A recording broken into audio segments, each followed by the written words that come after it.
You ready to say hello to New Jersey? Hello, New Jersey! F-O-X. Hi, my name is Jeff Scaperrotta, and I played Matt Fox.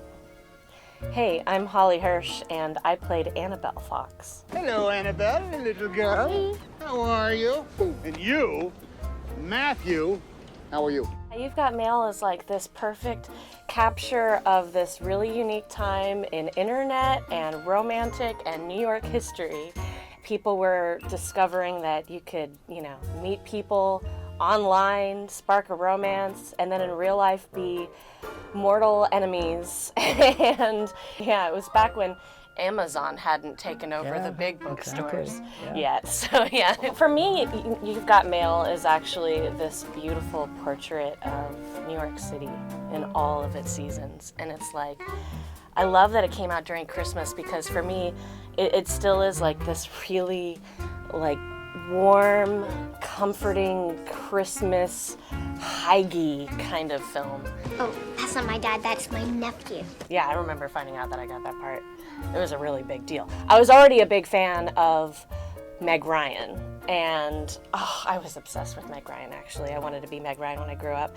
And Tom Hanks was pretty well on my radar as well, so it was definitely, at that point in my life, the biggest win, biggest success. I remember being at home and getting a phone call from my agent and screaming and running around the house. and I think my mother was probably in tears. I'm his brother!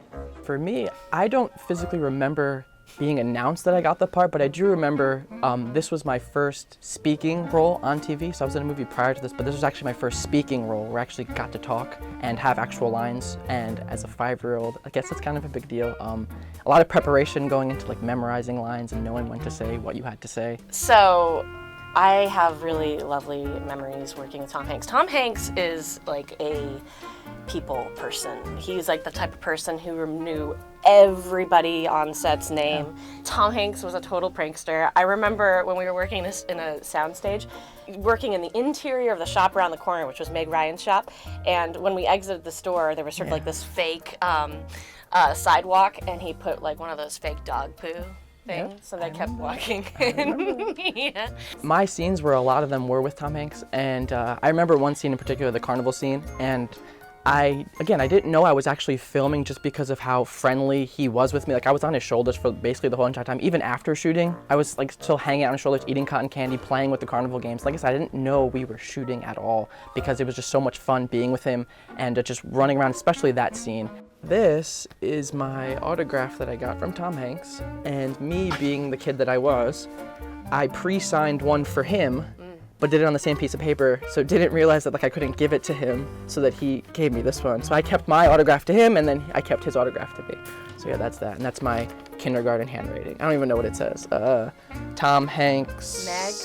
Yeah, maybe Meg Ryan. and Meg Ryan. I don't know what I was writing, and it's in crayon, green and red crayon. But yeah, and this is definitely a keeper. We have this actually in my mom's room. So yeah, love this one. I was so starstruck by Meg Ryan, and she was just an incredibly focused actress, and I remember watching her perform a scene and saying the lines each time like she had never said them before in her entire life, and being in so much awe of her. You are nothing but a suit. For me, the most memorable scene that I shot is not in the movie, because the final director's cut of the film was 3 hours long. Can you imagine a 3-hour You've Got Mail? That would be nuts. Anyway, the scene was shot in this incredible Vietnamese restaurant, which doesn't exist anymore, and I just like can remember vividly this bowl of pho that we had to eat all day long during that scene. That was so good. I think I remember that as well. And it's the scene where I'm sobbing at Tom Hanks because he put Meg Ryan's store out of business. And I'm just like, I remember, having to like cry all day long, and I guess I probably stayed nice and hydrated with that pho broth. And I'm just like crying, you killed the storybook lady! So my big dramatic scene was cut. F-O-X. For me, my most memorable scene, I'm gonna have to give it to my iconic 3-letter FOX. F-O-X. O-X. Look at this dinosaur book. A lot of people, when I tell them that I'm in the movie, that's all they ask me to do, even now, 20 years later. You know, they give me the good old F-O-X, and that's what I'm, I guess, known as now through my friends and family, and I'm always the Fox kid or whatever it is. Fox Books, my daddy. Likes to buy a discount, but don't tell anybody that, honey. There's nothing to be proud of. One of my favorite lines is actually one that you say when we're in the bookstore, and they're like slightly mentioning about Fox Books, and then she goes and opens her mouth and says, "Oh, Fox Books, my daddy." And goes, "Oh yeah, let's keep going." You're taking all the caviar? That caviar is a garnish. Caviar is a garnish. When Meg Ryan is upset at Tom Hanks for just moving that spoon around. The sun will come out tomorrow. Okay, so I'll have to dish about the details about the scene where I sing Tomorrow from Annie.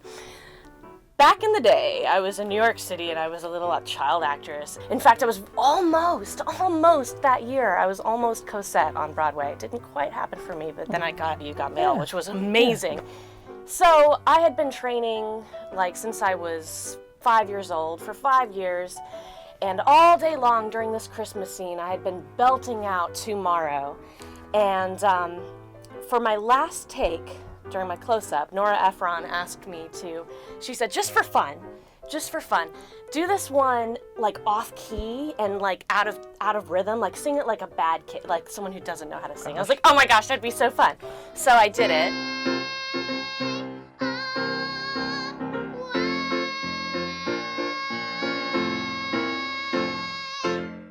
And that was the one they used.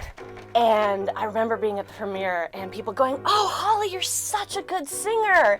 And I was just like, I can do better than that. Do better than that, but thank you. You've got mail. What I love about You've Got Mail, it was that sound, You've Got Mail, you know, sort of elicited this, opioid response in the brain of... Somebody wanted to talk to you. Yeah, of someone wanting to talk to you. And we still, devices and technology and apps totally depend on that moment where you have a notification, you have a little red, you know, little Notification icon, 1, 2, 3, yeah. Yeah, and we still, you know, like these weird creatures that we've become, these technological creatures. Something turns on in our brain, it's just like, there's connection. Someone has noticed me. And I love how You've Got Mail is the beginning of that story, of that electronic zing in our head, that somebody out there in the ether, in the real world and in the ether, is thinking about me.